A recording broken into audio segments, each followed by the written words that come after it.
আসসালামু আলাইকুম দর্শক, সবাই কেমন আছেন? আশা করি সবাই ভালো আছেন। আল্লাহর অশেষ রহমতে আমরা অনেক ভালো আছি। আজকে আমরা চলে গেলাম মা আর মেয়ে দুইজনে মিলে খুলনার বিখ্যাত একটি পর্যটন কেন্দ্র ৭ নম্বর ঘাটে। আপনারা কে কে এখানে গিয়েছেন অবশ্যই আমাদেরকে জানাতে পারেন।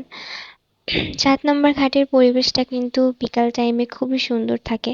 আর আমরা গিয়েছিলাম শুক্রবার দিন, যে কারণে মানুষ ভালোই ছিল। অনেকদিন বন্ধ থাকার পরে যখন একটা জায়গা খুলে তখন কিন্তু সেই জায়গায় অনেক মানুষের ভিড় দেখা যায়। কিন্তু এই ভিডিওটা আমাদের অনেকদিন আগেই করা, ছাড়া হয়নি, তাই ভাবলাম আজকে ছেড়েই দেই। দেখেন এখানে কিন্তু নৌকা ভাড়া করে মানুষ নদীর এপার থেকে ওই পারে 1 ঘন্টা আধা ঘন্টা এরকম করে ঘুরে। এই নৌকা ভাড়া হয়তো বা 500 কিংবা 600 টাকা নেয়। তো আমরা আর দুইজন মিলে ঘুরতে যাইনি, আমরা দাঁড়ায় দাঁড়ায় এখানে দেখতেছিলাম যে কিরকম পরিবেশটা, কিরকম একটা ওয়েদারে সবাই মিলে। এখানে বিভিন্ন ধরনের দোকানপাট রয়েছে, বাচ্চাদের খেলনা থেকে শুরু করে বেলুন, ওজন মাপার মেশিন, তারপরে বিভিন্ন ধরনের খাওয়া দাওয়ার আয়োজনও ছিল। আমরা আস্তে আস্তে সামনের দিকে এগোতে থাকলাম। এখানে রাস্তার ওই পাশে আমাদের বিভিন্ন ধরনের খাবারের দোকান ছিল, যেখানে মোমো, ফুচকা, আইসক্রিম, ফালুদা, বিভিন্ন টাইপের খাবার পাওয়া যায়। আমরাও কিছু কিছু খাবার টেস্ট করছি, সেটা আমরা সামনে দেখাবো। তো আমরা হাঁটতে হাঁটতে চলে যাচ্ছিলাম, আমি আর আম্মু দুইজন মিলেই হাঁটতেছিলাম। আজকে আম্মুর পরিবর্তে আমি কথা বলতেছি।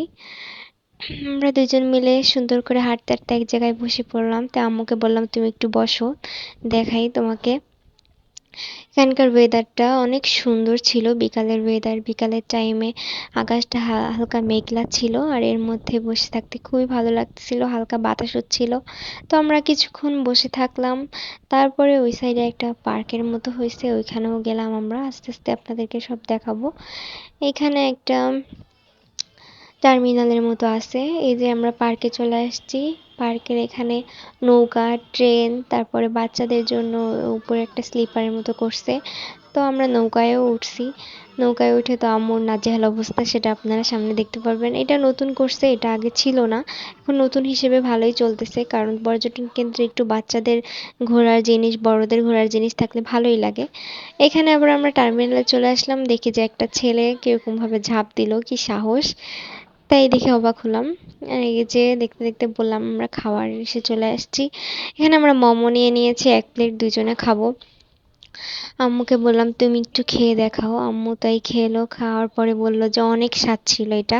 3 টাইপের সস দিয়ে তারপর দেয় মেয়োনিজ, তারপর আরেকটা টমেটো সস, আরেকটা ঝাল সস দিছে, যেটা কিন্তু অত্যন্ত ঝাল ছিল। কিন্তু আম্মু মোমোটা টেস্ট করে বলল যে অনেক স্বাদ, কিন্তু ভিতরটা মানে চিকেন দেওয়া ছিল, চিকেনের মোমো, কিন্তু অনেক স্বাদ ছিল। আর আমার কাছে একটু ঝালই লাগছে মোমোটা। আর এই যে আমরা ফালুদাও নিয়ে নিয়েছি। ফালুদাটার টেস্টও ভালোই ছিল, ভিতরে প্রচুর পরিমাণে বেদানা দেওয়া ছিল, দেখাই যাচ্ছে। বিভিন্ন ধরনের ফল, জেলি, বিভিন্ন কিছু দিয়ে ফালুদাটা তৈরি করা হয়েছে। আর এই গাছের নিচে বসে এটা খাওয়ার মজাই আলাদা, ঠান্ডা ঠান্ডা ফালুদা, ঠান্ডা ঠান্ডা ওয়েদার, মানে ঝাল খাওয়ার পরে ঠান্ডা খেতে কিন্তু খুবই ভালো লাগে আমার, বিশেষ করে আইসক্রিম খেতে বেশি ভালো লাগে। আপনারা কে কে খান সেটা আমাকে কমেন্ট করে জানাতে পারেন।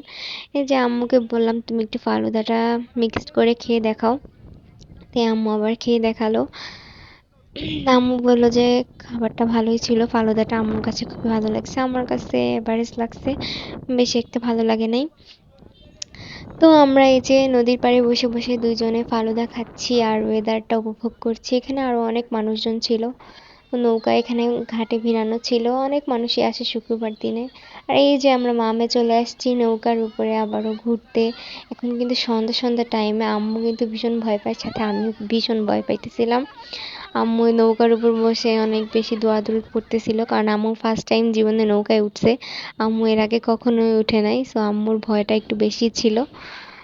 তারপর আমরা আবারও নদীর কাছাকাছি এসে দাঁড়ালাম, একটু ওয়েদারটা উপভোগ করতেছিলাম, ভালোই লাগে জায়গাটা। দেখতে দেখতে সন্ধ্যা হয়ে গেল। সন্ধ্যার টাইমে এখন আমাদের চলে যাওয়ার সময়, আমরা সবাই এখন চলে যাব। সবাই ভালো থাকবেন, আমাদের ভিডিওটা ভালো লাগলে সাবস্ক্রাইব করবেন, লাইক দিবেন, আমাদের পাশেই থাকবেন। সবাইকে জানাচ্ছি আল্লাহ হাফেজ, আসসালামু আলাইকুম।